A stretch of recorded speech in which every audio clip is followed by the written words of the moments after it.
So really it's standing from the ground up. If we can be very conscious of the sensation of gravity in the bottoms of the feet, pressure at the bottoms of the feet, letting that pressure move up into the body, opening up the body. So that requires a lot of attention and refinement of attention and awareness. But once we can start to allow the pressure on the bottoms of our feet to move up into our body, it facilitates a lot of changes, a lot of things, ultimately opening up our body. So that requires, again, a refining of awareness, a keen connection to the body. So we have a very fine feedback loop between mind and body. And then the standing becomes almost completely self-adjustable, self-referring. In order to let that ground force come up more cleanly or further up my body, my knees do have to open away from each other. Then I might feel it getting stuck in my hips.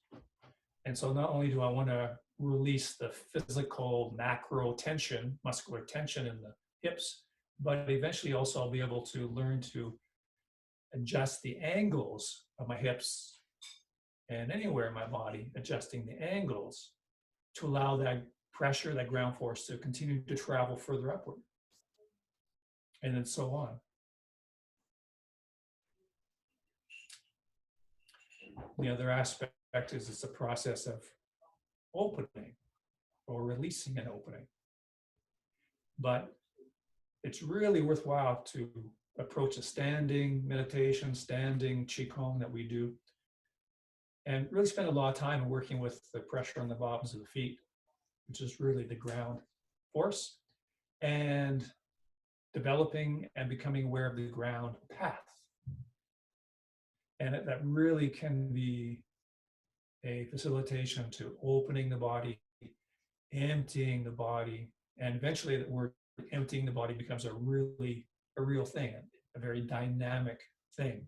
It's a very, very interesting and pleasant sensation, but it's truly an emptying. And so working with the bottoms of the feet, that pressure or ground force, that becomes a real meditation or a tool to work with not only developing our internal awareness, connection to the body, but developing and discovering this quality of emptying, opening and emptying. And then we take this into movement, of course. It's basic walking, our movements in Tai Chi. And again, watching when we become more dense. And then we can come back to opening and emptying. But that is it's a huge, huge subject matter. Dense, tightness, denseness of body compared to openness of body, and indeed emptiness, emptying of body. That's a huge process of internal arts, cultivating the Tai Chi body. So one way of describing the Tai Chi body, it's a body of openness. Most people can have some sort of sense of openness, some sort of concept of openness. But this, of course, this word emptiness is something that's a little bit more abstract. But both in turn, it's abstract both in its philosophical sense. What does emptiness mean? What is detachment, or what's the void? What's the emptiness? It's always different once we start to click into it. It's different than we intellectually thought it was. So there's the philosophical idea of emptiness, but this is a very physiological reality. It's a physical quality, emptiness. But working with that ground force or the pressure of the bottoms of the feet, allowing that to move up further into the body, that's the path. Developing awareness of the ground path and getting that ground path to work through your entire body, eventually right to the top of your head, right to the crown of your head. So that indeed, it is indeed a potential and a goal, in a sense, to be standing because the ground is standing you. You're getting out of the way, in a sense. That's the emptiness. You're getting out of the way. And what's in the way is, of course, tightness, tension, contraction, or that word denseness. What's in the way is denseness, mental and physical, and energetic, denseness. So standing from the ground up means that literally, physically, in terms of that pressure, your weight moving through your body, and having that ground force, that weight of your body move up through your body, and the energy moving up through the body. So typically we talk about sinking chi, and down is primary. So this is talking about the other direction, that upwardness. And it is a very effervescent energy. It's a bubbling up, bubbling forth, and it is quite pleasant. In fact, the two main acupuncture points on the bottom of the feet, right between the balls of the feet and right behind, between and right underneath the balls of the feet, it's a major, major acupuncture point called the bubbling well point, bubbling well. And it's from there that you work the ground force up, and the chi from the environment, from the earth, moves up through your body. But as you empty and open, allow the ground force to move freely, and mainly emptying the body, opening and emptying the body. It's a very effervescent, bubbling up. It's very freeing. It's very pleasant, but it takes a lot of work to start to touch upon it and work to maintain it. So there's that yin yang. It's incredible pleasantness. It's anything in Tai Chi, even just the experience of Chi. There's various different modes of experiencing Chi, and most of them are very, very pleasant, if not the feeling of well-being. The other side of that coin is it takes a lot of work to get there and to stay there, stay with it. Now, there's periods, short periods of time where you're just kind of riding a wave. It's like something opens, like, oh my goodness, this is effortless, this is wonderful, this is incredible. And those things happen too, but those are typically they're very short-lived. And then we work through pure consistency. You get to the place where it's not just fleeting, it's wonderful, it is effortless, you don't have to do a thing, you somehow open things up, you got right alignment, and it's just happening for you. It's wonderful. But to have that happen more consistently and more with more duration, that takes again continuing work and internal skill, internal strength, internal skill. They have to elongate that. One other thing that maybe we'll kind of play with here before we move on, related to this, there is a line, a fine line, a razor's edge, a razor's edge that we dance on, where if you find it and stay on it, standing work, whether simply here or any posture that you're taking, there's a place where it's self-regenerating. It's not just depleting, it's not just hard physically, mentally, and energetically. There's a place where it does start to feed. It's a feedback loop, it's a regenerating loop. So there's a place where I have too little energy and structure, and it's very doesn't feel very good if it's just all work and not getting much from it, and it's not open or dynamic enough. It's slack. It's like a balloon that's greatly underflated, not completely deflated, but it's underflated, so it's quite slack, kind of dead.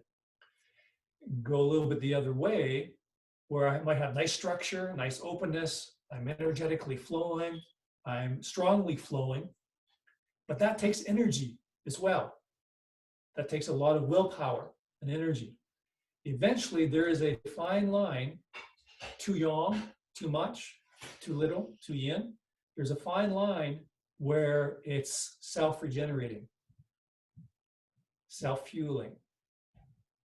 And at first it might not last, it won't last very long, but again, with continual practice and training, consistency, you can stay on that edge longer and longer where the stuff is it's self-generating. So just something to keep in mind. And you might experience little glimpses of that where, oh, I'm actually hanging out here and it's not always depleting. It's not always a drag. There's actually some time here where I felt kind of buoyant.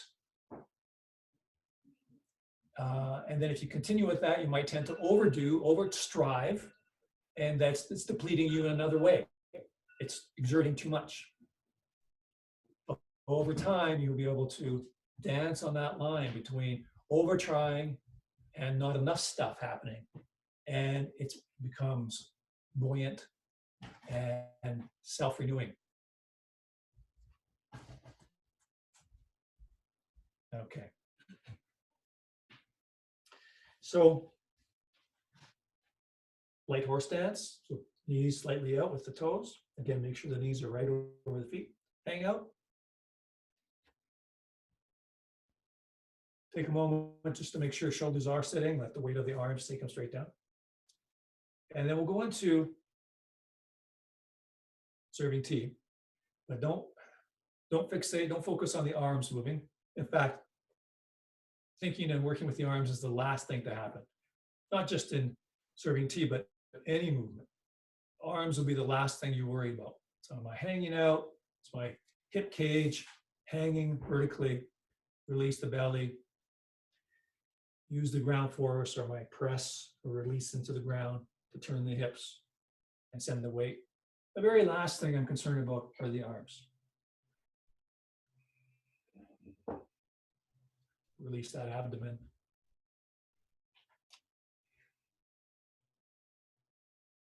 Eyes are moving with the center line. So eyes, nose, belly button, all moving together.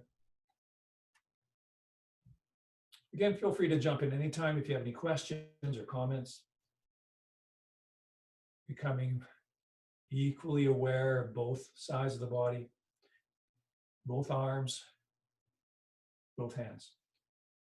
At the very least, see if you can notice if you're more aware of one side of the body than the other. That'd be totally normal. A person will tend to inhabit, mentally, energetically inhabit one side of the body more than the other. Certainly one arm more than the other.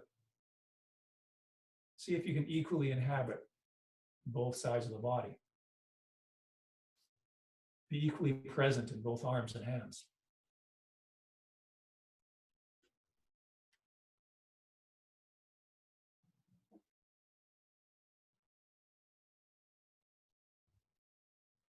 And if you hang out, connect to the ground with the feet and be equally aware, that might do most of the work to find yourself in fairly nice, smooth, easy movement. Just hanging out, legs entering the ground, spine dangling long, belly released, shoulders just sitting, and then expand your awareness equally, both sides of the body, to both arms.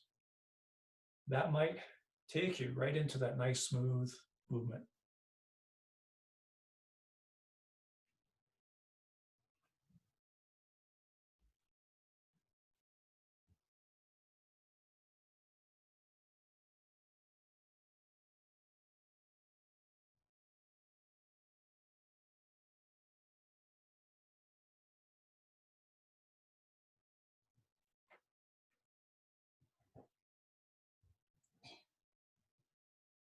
And as we actually were working on last class, continuousness, continuity. Bring that consciously into the mix, such that there are no stopping points. No stopping points. And if there are no stopping points, that also means there's no beginning points. The continuous stream, physically, energetically, intentionally.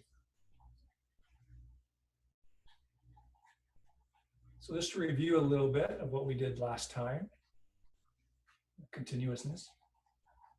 So physically, that means if this were to be the end point as far as I go physically, I'm actually coming back, retracing back, starting the other direction just before I get to my physical endpoint. Just before I get to the physical endpoint, I'm already coming back. But of course, that's all really led and determined by the mental intention. So before you physically get to an endpoint, you're already moving the mind in the other direction. You won't have to do anything with the body at all. Once you drift and flow to the endpoint, just before the body drifts to the endpoint, your intention, your will is already moving in the other direction. You will not have to do anything with your body. Your body will start to flow in the other direction completely without you doing it. So that's very much Wu Wei. The doing part is the intention. And it's kind of rest. If you kind of notice that if you change the intentional direction, and you notice that the body is just pulled or dragged into the new direction, kind of rest in that zone, rest in that time period, rest in that place where the body is just dragged or pulled into the new direction. You do not have to do that. Rest in that and kind of glee in that. Rejoice in that. Really enjoy that little zone, that little place where the body, you're not doing it physically. You just change the intention, the mental direction. Really enjoy that place where the body is just moved. You don't have to change the direction physically. And that's a really direct experience of Wu Wei. Release the abdomen.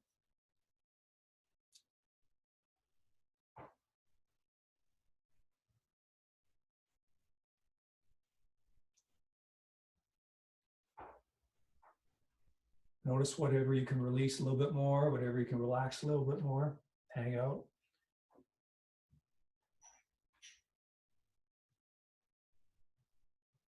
Now I'm just going to give you just another little aspect of this,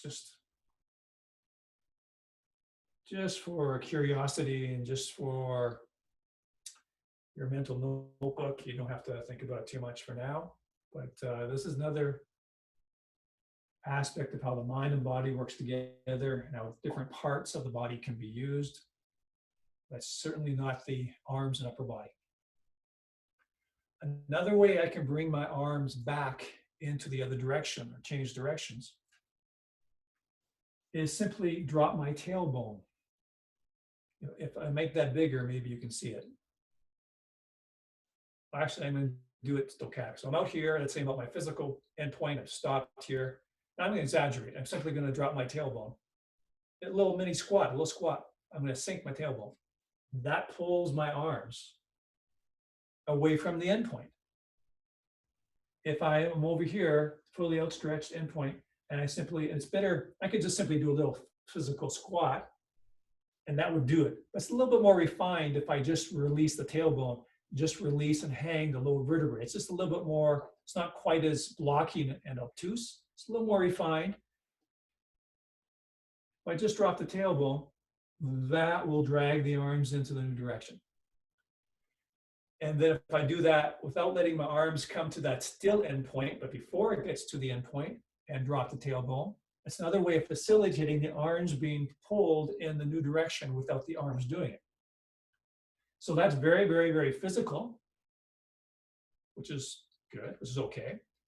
But it can become more energetic simply by dropping the tailbone just with the intention. So maybe the tailbone won't drop physically much at all, probably a little bit, but not trying to drop your tailbone at all physically, not trying to, just energetically dropping the tailbone, just sending your mind down through the tailbone, or just giving the instruction to your lower vertebrae to release, hang, and let go. So I just do that with my feeling, my intention with my feeling, to either drop the tailbone or release the lower vertebrae. I simply do that with my intention. And lo and behold, my arms, my elbows and arms are dragged into the next movement. Another way of not having any endpoints, of continuous movement, continuously move through the transitions, no endpoints. And another way of exploring the intention and different parts of the body causing the body motion. The arms are not doing it. Let me know if you have any comments or questions about that process or anything so far. At the very least, even if you're very physically dropping the tailbone, even if you're just physically doing a squat, at the very least, what you're discovering is that it's not my arms doing it.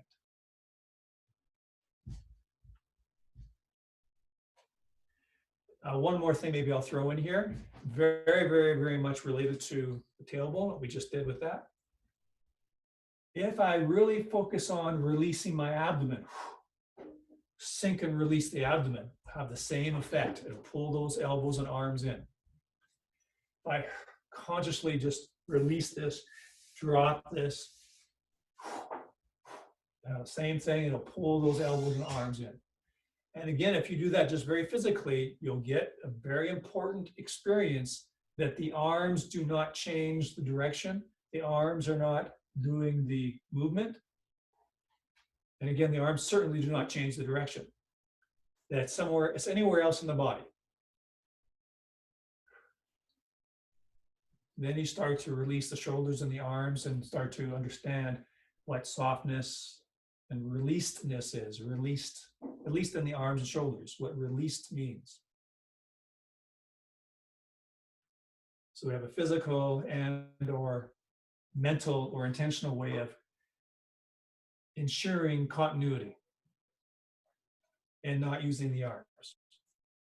So it's not an intellectual continuity, not creating continuity by my mind going, okay, my hands are right about, should be an endpoint right about there, so I better start going in the other direction. That's about as far as I usually go, usually about there, so I better start going in the other direction. That's very intellectual. And if you're very intellectual, you'll be uptight in the body, definitely using the arms. Very much not Tai Chi. Any questions or thoughts about that?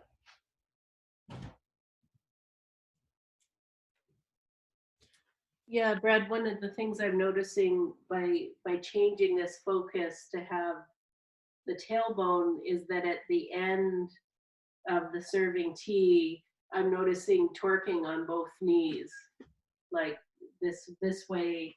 And even while I'm working to really keep my knees apart, like to keep that alignment, it feels like there's a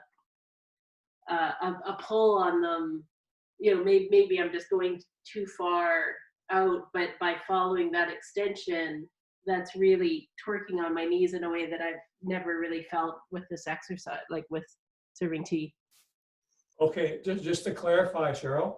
So do you mean, did you say when you're dropping the tailbone and changing direction, or when you're turning out to the apex of the movement? Yeah, towards the apex of the movement.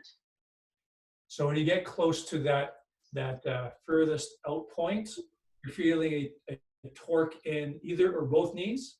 Yeah, it tends to be on the side most, but I've done it enough now, like just in exploring this, I'm feeling it on both sides, but it's definitely towards the apex. There's something in the rotation in that leg happening that's really shearing the knee. Okay. Yeah. So, okay, it's important awareness, right? Because that's a major thing that we need to attend to. So the first thing, very physical thing, is make sure the knee is over the foot. That would be definitely the first thing, over the foot. Now, if it is over the foot, then experiment with changing the angle of your foot and therefore your knee. It could be that, again, if you change your angle of the foot a little bit more out, a little bit more in, right there on the spot where it'll take that torsion away. Now, if you needed to move the toes a little bit out to take that torquing sensation of the knee out of it, if you need to turn the toes more out, then you probably will need to bring the heels in a little bit closer. Because the further the toes go out, the more it's going to torque either or both knees. So if you find that turning the toes out a little bit took that pressure off the knee, there may need to be a commensurate coming in a little bit with the knees. So Cheryl, we're able to find either a slightly turning out of the knee or of the foot and therefore knee, or turning in. Did that change anything? Yeah, it does. I'm like, what I'm curious, I guess what I'm noticing, it feels like with this emphasis of the drop in the tailbone, it's making a different demand sort of on the tendons and the connective tissues on the inside of the leg. I know I'm working through, I've been doing some leg squats and stuff, like, so I know I'm working with some, tissue that's a little bit taxed. But Okay. yeah, it's I'm not quite able to resolve it, but I'll play with that. No, it was very helpful when you, so that was very helpful addendum there. Okay. So, and this actually applies to standing. And we mentioned this was actually touched upon very, very quickly in other class, but just in the standing. So let's try this. When you shift your weight into that leg, be conscious of allowing and directing your energy and really your weight down the back of the leg, not the front of the leg, and therefore the front of the knee. So everybody should try this. Actually, when you're doing standing, you don't want the weight coming down the front of the legs and over the front of the knee. The weight is actually dropping down the back of the knee. So try that as you shift your weight into that leg.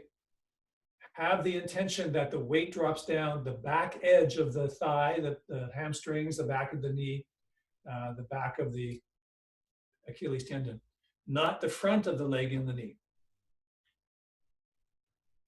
You might need to make a slight structural alignment adjustment so that your weight doesn't fall back.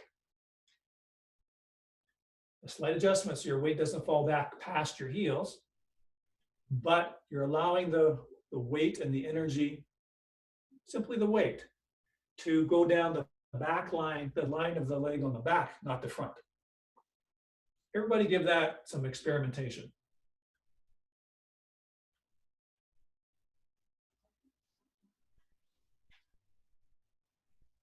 And if you find that tends to have you teeter a tiny bit back, put your weight a little bit too far back, then you realign, readjust, and that may mean that you have the tailbone slightly forward, or maybe it brings it finally to being straight down.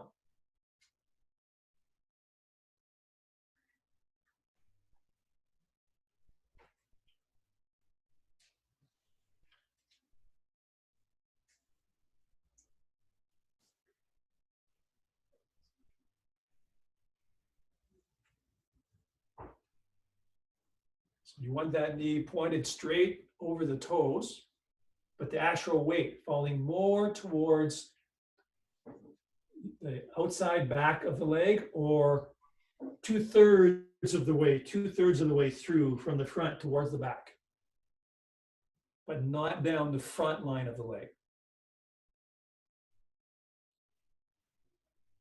So for me to count to make sure that I'm not having the weight back, I need to sit a little bit more.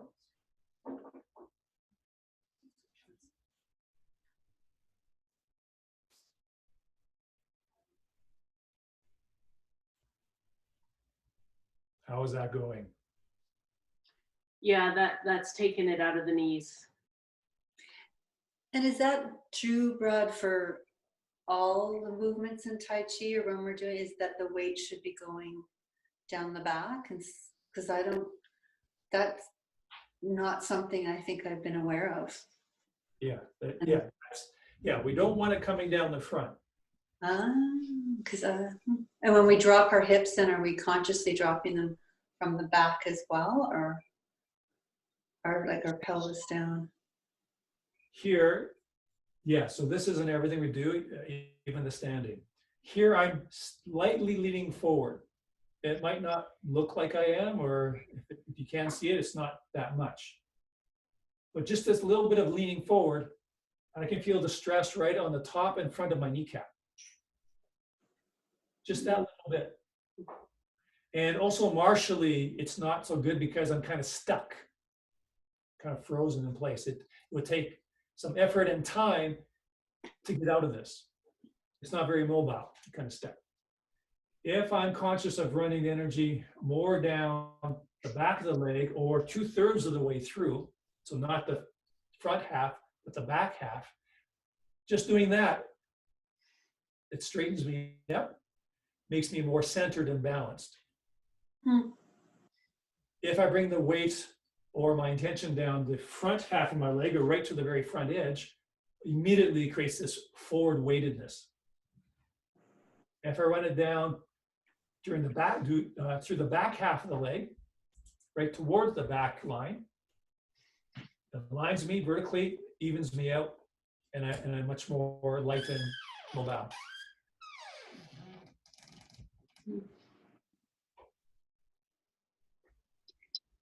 Let's try that with toe use.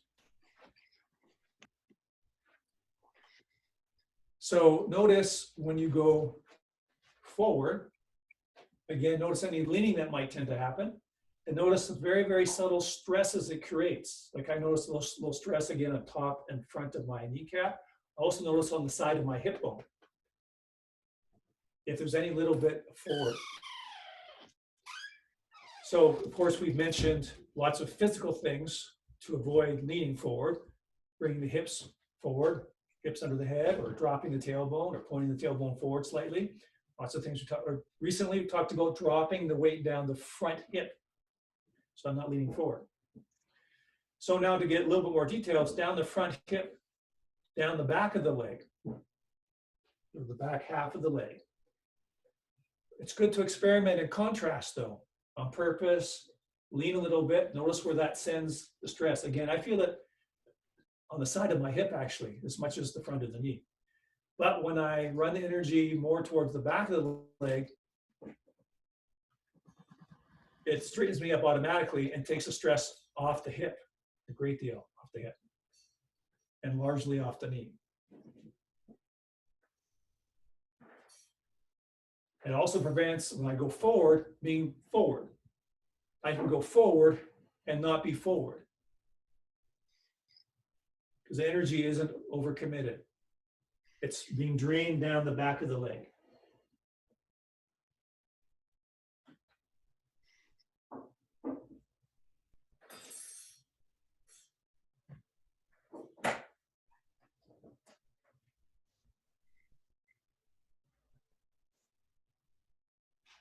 You might experiment with it on the back leg too.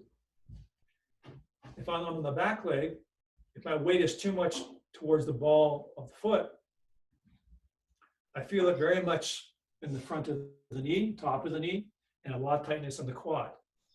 If I'm running energy more towards the back of the leg, I'm able to sit better, and there's not that undue stress around and on top of the knee.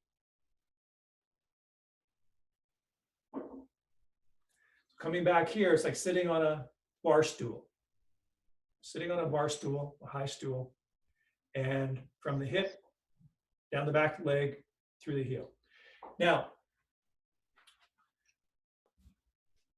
when the weight goes down the back of the leg to the heel, it doesn't exit through the heel. It exits through the center of the foot. So from the heel, down through the center of the foot. So down to the heel, and then angles to come out through the center of the foot, or just behind the ball of the foot. So it doesn't stay at the heel. The heel is like a juncture. It's down the back of the leg, and then as it hits the heel or just at the top of that heel bone, it angles down through the center of the foot.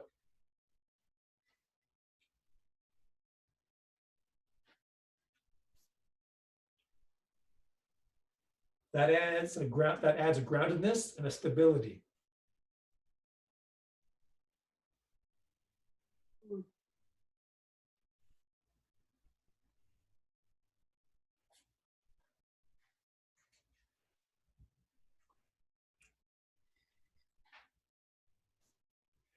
If on the leg back here, if I'm having my weight just on my heel, on the back of my back heel, I'll tend to be too back weighted.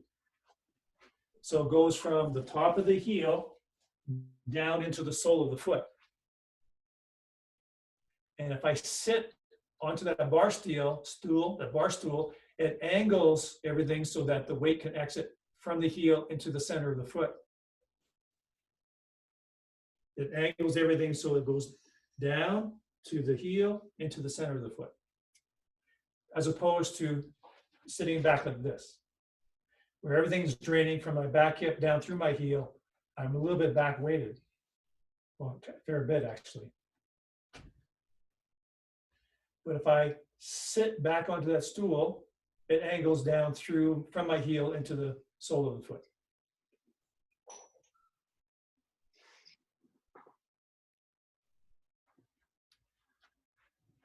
Now let's bring in this continuity theme. When you're back, you're already on the way forward. And when you're forward, you're already on the way back. That's mainly an intentional quality, that the body's still drifting forward. My hands, arms are still drifting forward, drifting forward. My mind has already moved back. My mind has already moved back, and the body comes back eventually. I'm already moving forward. The body will eventually follow.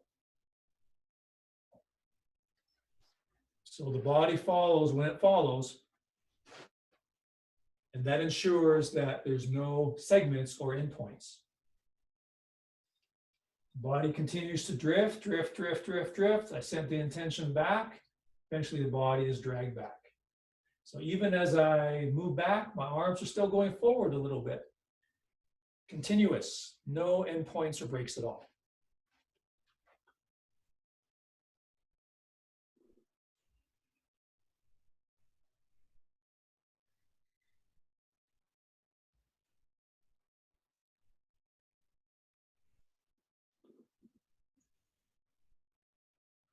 Okay. Let's do some parting horse's mane. Continuousness, continuity.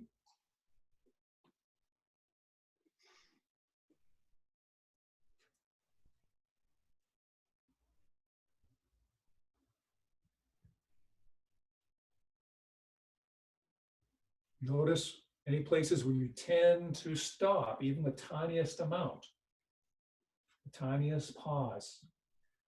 And so again, it's like water rolling downhill.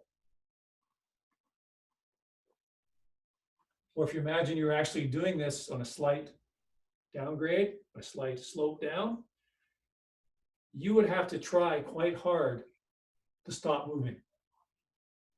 So you can also imagine you're just doing this on a slight hill, going down that hill, and that continuousness is the natural force. It's a natural thing. You would have to work hard to stop. You'd have to work against that natural quality to actually stop and be discontinuous.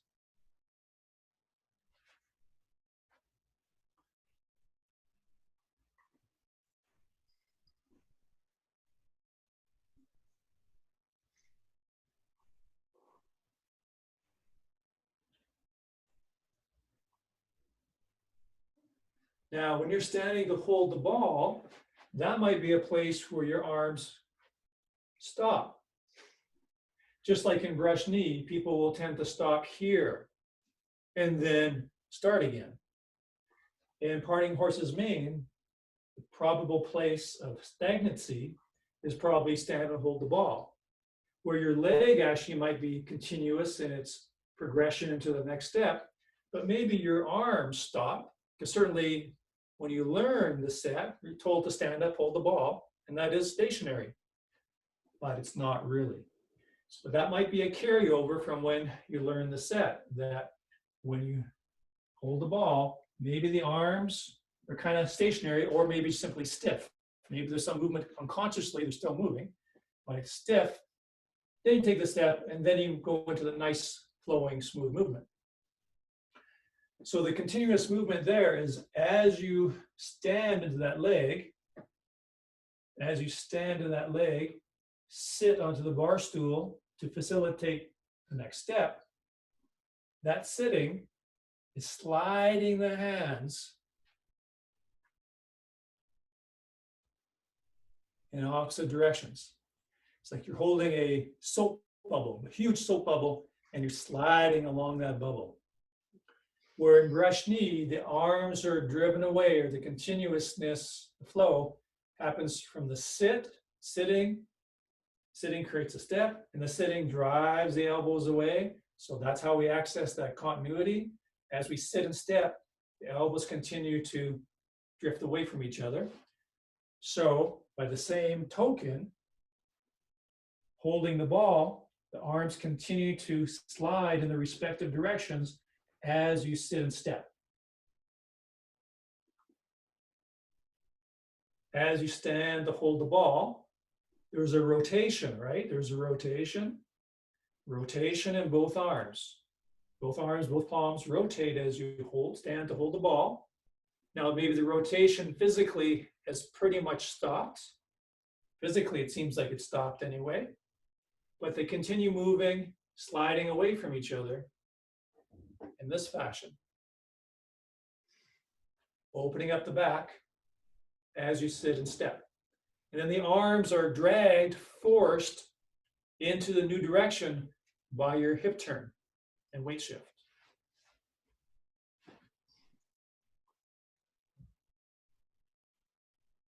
So that's the continuousness there, parting horses me.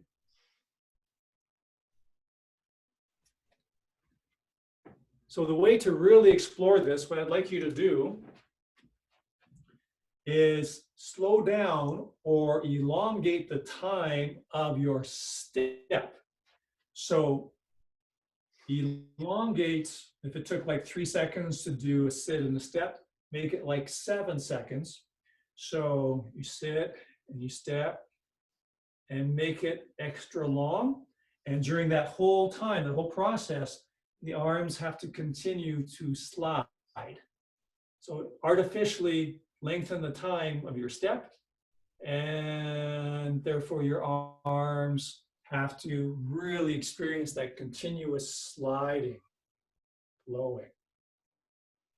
So make that a very long time to do step and see if you can find that continuous movement in the arms.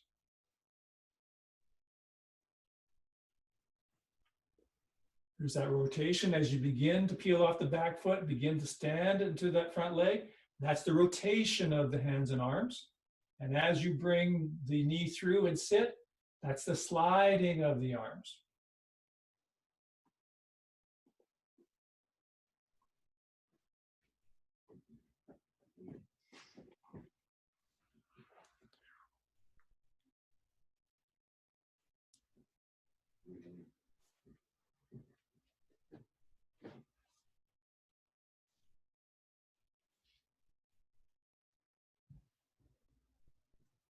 Let me know how much fun you're having with this, or if you have any questions.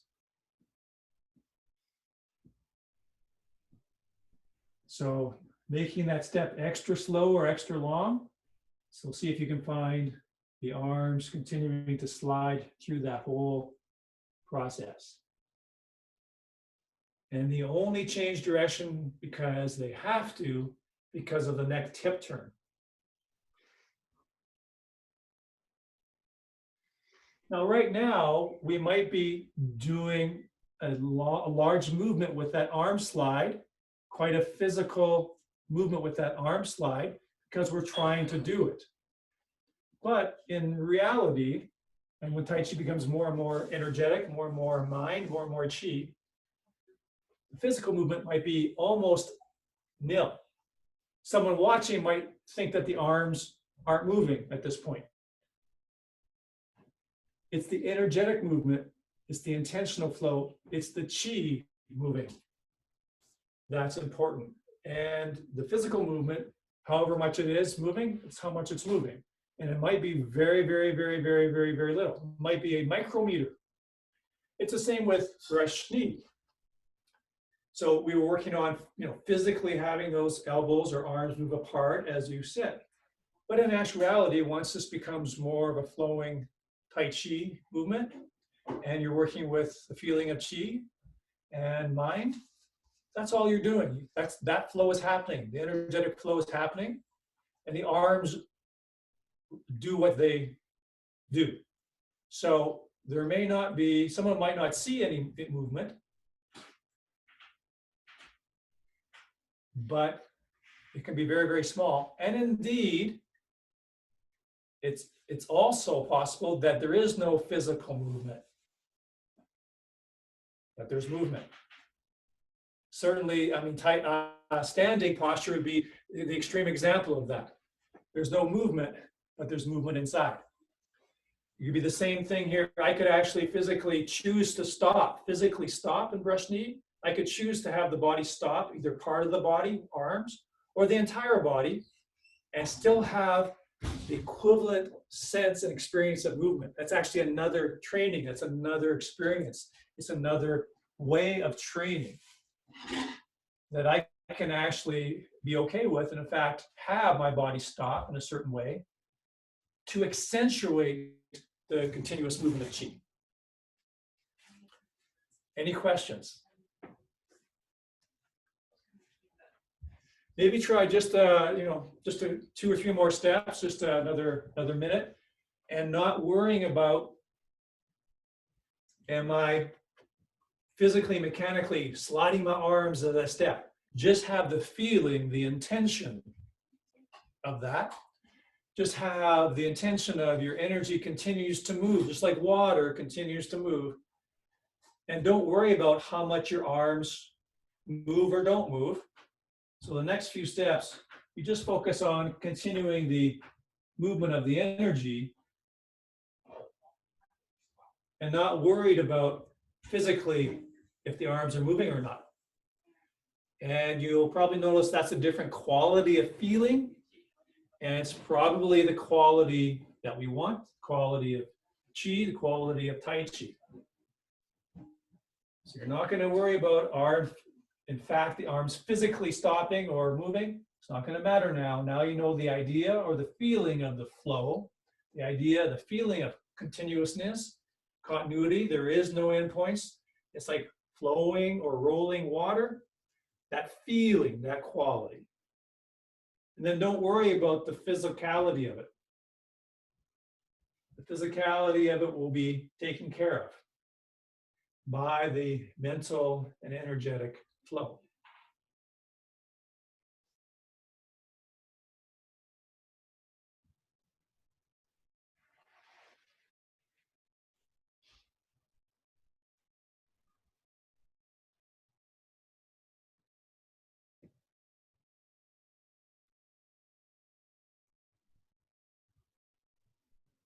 It's the same for the rotation of the hands when you come into the standing. When you peel off the back foot and come into the standing, the rotating of the hands, don't do that physically. Be okay with it, maybe not moving much or not at all. Don't worry about the correct shape. Having the intention and the feeling of the rotation through the arms because of the rotation of the hips. As you shift the weight and rotate the hips, that manifests through the arms. You just have that idea or that feeling, and don't worry about making your arms do that. Try a couple steps with that the rotation is a feeling or intention. As you begin to shift the weight into the leg, the rotation is just a feeling or intention. And then as you take a long, slow step, feeling of continuousness, absolute, complete continuousness. Breathe. So it's a movement of feeling. It's a movement of will. It's a movement of will and feeling.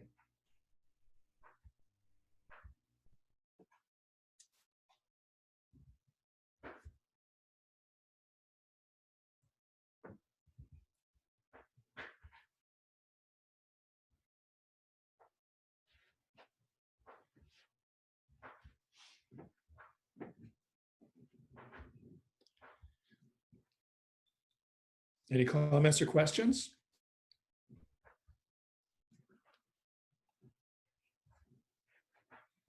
I mean, the thing I notice, you know, like this is starting to lead to a much more integrated movement, and you know, more of a sense about like me in connection to the space around versus this, and this. Yeah. A connection to the space around you. Yeah, like there's you know, less separation from, or you know, less differentiation between, you know, me and what's ahead of me, or the space moving through. I don't know how to say it well, but Nice, nice. Yes. And is that a nice feeling? well, right now I'm still like the cognitive load to monitor some of these things we've been playing with isn't lightened very much. Okay. But having said that, even with the concentration demands, I mean, it's quite a bit nicer, you know, and little, you know, the thing I always notice is when the quality of fighting for balance leaves the building and you're just more connected to the space, that's always a seriously good upgrade, regardless of how hard I might have to concentrate to get there. Yeah, yeah. Mhm. Any other comments?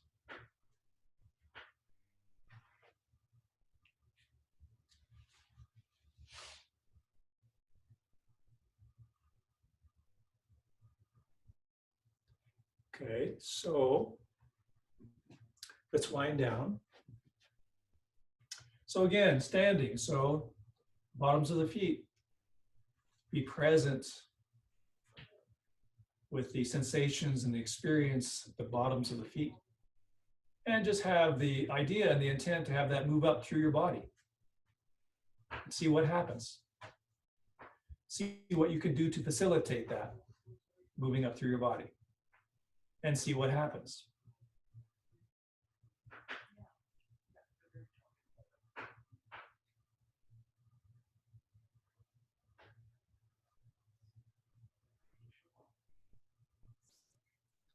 And now centering, now making the Danshan or the center, the core, our main focus.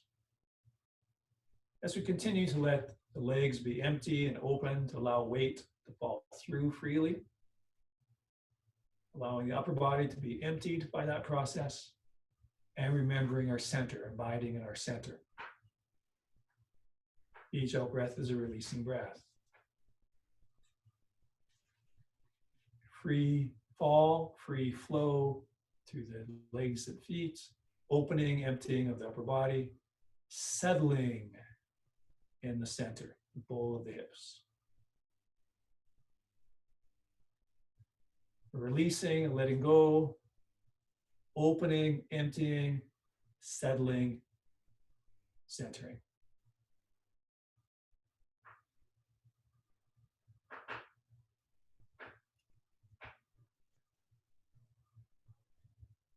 Legs are allowed to fall through into the earth. The back crown of the head is allowed to just float lightly up. And the core of our essence is settling physically, the core of the body. Deep, deep in the abdomen,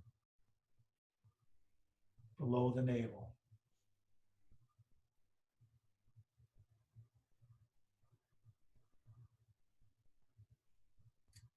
So we have earth connection. We have, as they say poetically, heaven connection, earthly, heavenly, and center. Down, up, and center. Lightly aware of all three.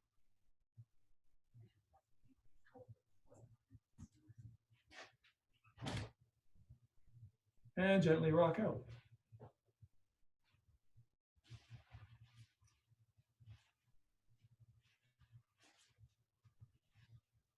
And thank you.